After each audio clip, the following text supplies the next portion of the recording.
The rain had been tapping my courtroom windows since dawn. My robe felt heavier than usual, like it remembered every hard story. The air smelled like wet coats and old paper. Some mornings the law feels like a lamp in a dark room. Before we start, stay with me a minute, all right? If you've ever walked into a room carrying grief, you'll understand this day. And if you haven't, I want you to see it anyway, because pain doesn't ask permission when it shows up. Outside, the sky was the color of steel. Inside, the benches were half full and quietly restless. People held folders like shields and phones like lifelines. The clerk called names in a steady voice, one after another. My gavel sat in front of me, waiting for my hand. I've been doing this for more than 30 years. I've seen lies with smooth smiles and truth with shaking hands. I've learned something simple over time. Paper can be clean while a person is breaking. That's why I look up, not just down. That morning had a strange stillness. Even the officers moved slower, like they felt it too. A woman in the second row kept twisting a ring on her finger. A man near the back stared at the floor and didn't blink. The room was full of people, but it felt lonely. I opened the next file and felt the weight of it. Not heavy in my hand, but heavy in my chest. It was a stack of traffic tickets, all from the same young driver. One after another, like a drum that never stopped. The total was $1,842. That number will crush a lot of grown adults. For a college student, it can ruin a life before it even begins. And the notes said he'd missed a payment plan meeting. The notes said he'd missed a court date too. The notes didn't say why. I looked at the door to my right. It's just a door, but it's also a line people cross. On one side, you're outside the system. On the other side, the system has your name in its mouth. I waited and I listened for footsteps. The bailiff glanced at me and nodded. He knew that look on my face. It's the look I get when the paperwork doesn't explain the person. I tapped the file with one finger. Then I called the next matter, calm and clear, and the door finally opened. He stepped in like the room was colder than the hallway, a young man, tall but folded in on himself. His hoodie was black and too thin for the weather. The cuffs were stretched like he'd been pulling them over his hands. His jeans were clean, but the knees were worn shiny. His backpack hung from one shoulder, heavy and lopsided. One strap was taped, the tape frayed at the edges. His shoes were tied tight, but the laces didn't match. The left one was white, the right one was gray. He stood there like he didn't trust the floor to hold him. When he came closer, I saw his hands. Long fingers, nails cut short, skin dry from cold air. He kept rubbing his thumb over a small mark on his knuckle, like he was trying to erase a moment. His eyes were red, not from sleep, but from something deeper. He stared at my bench like it was a cliff. I watched the way he breathed, short breaths, careful, like each one cost him. His shoulders rose and fell unevenly. He swallowed twice before he spoke, but no sound came. Then he cleared his throat and tried again. His voice was quiet, and it cracked at the edges. On the other side stood the city's representative. Not a bad person, just a person trained to trust records. Her suit was neat, her hair pinned tight, her folder perfect. She had calm eyes and a pen ready to underline facts. She didn't look at him much, not out of cruelty, out of habit. She started with the list, straight and clean. She said the dates, the times, the streets, speeding once, then twice, then a failure to stop, expired registration, then a missed payment, then a missed appearance. Her voice didn't change when she said the total, $1,842 plus late fees. I didn't interrupt. I let the numbers hang in the air like rain clouds, because the system needs to speak before it can be questioned. But while she spoke, I watched him. He flinched at each date like it was a punch, and when she said missed appearance, his jaw tightened hard. I leaned forward just a little, not to scare him, but to reach him. I said, "What's your name, young man?" He told me, and his voice barely made it across the room. I said, "Look at me when you can." He tried, and his eyes filled, but he held them steady. I asked if he was in school. He nodded fast, like he needed me to know he was trying. He said he was a sophomore at the community college. He said he took the bus when he could, but his route was unreliable. He said he worked nights at a grocery store. His words came in short bursts, like he feared wasting my time. That was the first revelation, and it was simple. School in the day, work at night, sleep in pieces. He said he was behind on a lot of things, not just money, but life. He said he'd tried to set up the payment plan, but he'd missed the appointment because he was covering a shift. I asked him why he was covering so many shifts. He hesitated, and his fingers went to the taped strap. He rubbed it, slow, like it was a worry stone. Then he said his dad had been sick for months, and the medical bills were coming in stacks. So he worked, and he drove, and he tried to keep the house quiet. Let me ask you something, just between us. When you hear a list of mistakes, do you ever wonder what came first? The mistakes or the struggle that forced them? Do you ever think a person might be running on empty and still getting blamed for not going faster? I looked down at the file again. There were notes about missed mail and return notices. I asked him if his address had changed. He nodded and said they'd moved to a smaller apartment. He said the mail had been messy for a while. He said he didn't always know what was due. Then he added, "I'm not making excuses, ma'am." That word, ma'am, landed heavy. I asked about the missed court date. He stiffened like he'd been waiting for that blow. He said he knew it looked bad. He said he set an alarm on his phone. He even showed me the old cracked screen. The alarm was there, a reminder labeled court. Then I asked the question that opens doors. I said, "Where were you that morning?" He stared at the floor and breathed through his nose. He said he was at the hospital. He said his dad's breathing had changed overnight, and he didn't think his dad would make it to morning. That was the second revelation, and it carried weight. He wasn't skipping court to party or hide. He was sitting in a plastic chair by a bed.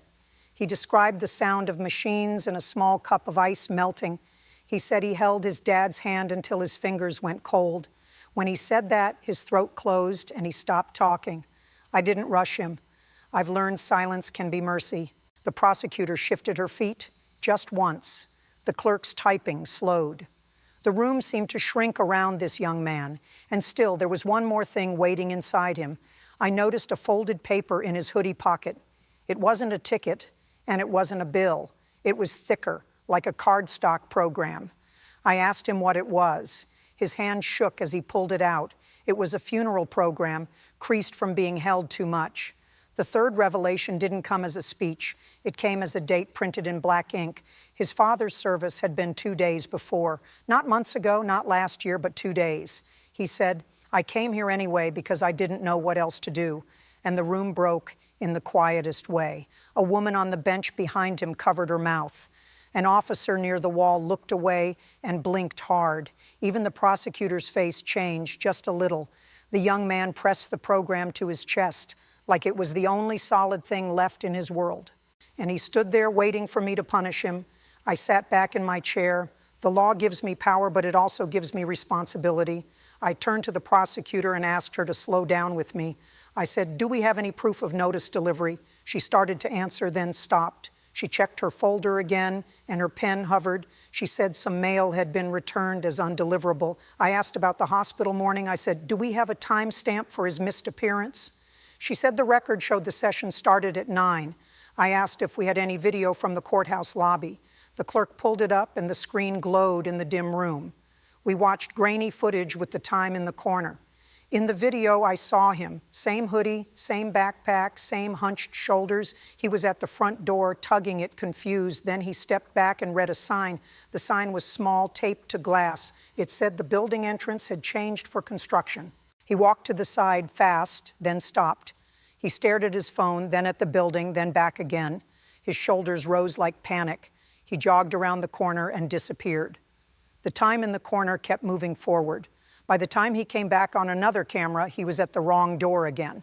That detail matters because it changes the story from he didn't show up to he tried. I asked the prosecutor if the sign was posted online too. She admitted it should have been, but she couldn't prove it was. She swallowed and looked at the young man for the first time, not like a file, but like a person. If you're still listening, don't drift now.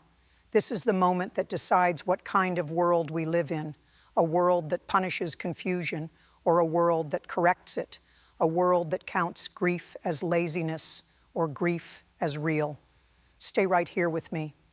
I asked to see any proof of his father's passing, not because I doubted him, but because the record must match truth. He opened his phone with shaking hands. He pulled up a photo of an obituary posted by his aunt. The date was clear, and the name matched the program.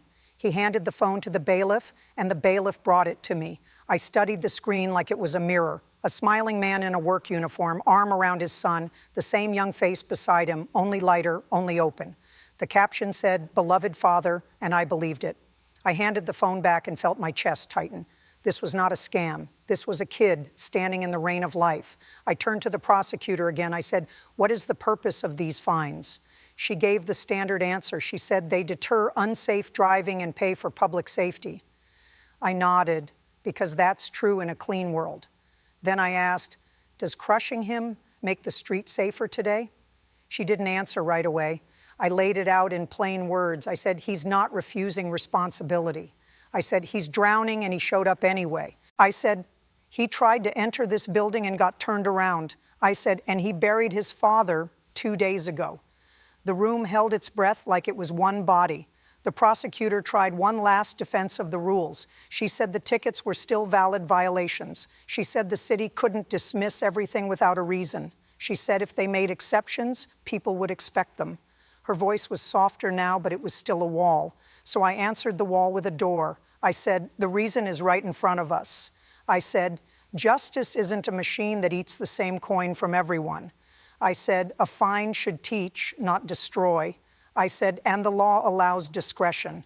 That word can sound fancy, so I explained it. I said, "It means I can choose fairness when the facts demand it." I looked at the young man again. His knees were locked, like he might fall if he bent them. His lips were pressed tight, holding back whatever was left. I could see the pulse in his neck. He was bracing for the moment adults often fail him, and I wasn't going to be one more adult who did. I took a slow breath and lifted my gavel. The sound matters because it marks a turn. Gavel. I said, "On the failure to appear, I find good cause." Gavel. I said, that portion is dismissed." He blinked like he didn't understand the word gavel. I said, "On the late fees tied to that missed appearance, dismissed." Gavel. I said, "On the expired registration, I'm reducing it to a warning." Gavel. I said, "Because you can fix that without starving." His mouth opened just a little, then closed again. Gavel. I said, "On the remaining moving violations, I'm dismissing them today." Gavel. I said, "Not because driving rules don't matter." Gavel. I said, "But because you are not the problem these fines were built for." The prosecutor didn't object. She just nodded once, small and human. The young man didn't cry the way movies show it. He didn't break into loud sobs. He went completely still, like his body lost its instructions. His hands opened and closed, searching for something to hold. He stared at the floor, then at me, then at the ceiling. And his breath came out in one long, shaky release. He pressed his fingers to his lips. Then he wiped under one eye with the back of his wrist. He did it quick, like he was embarrassed to have a face.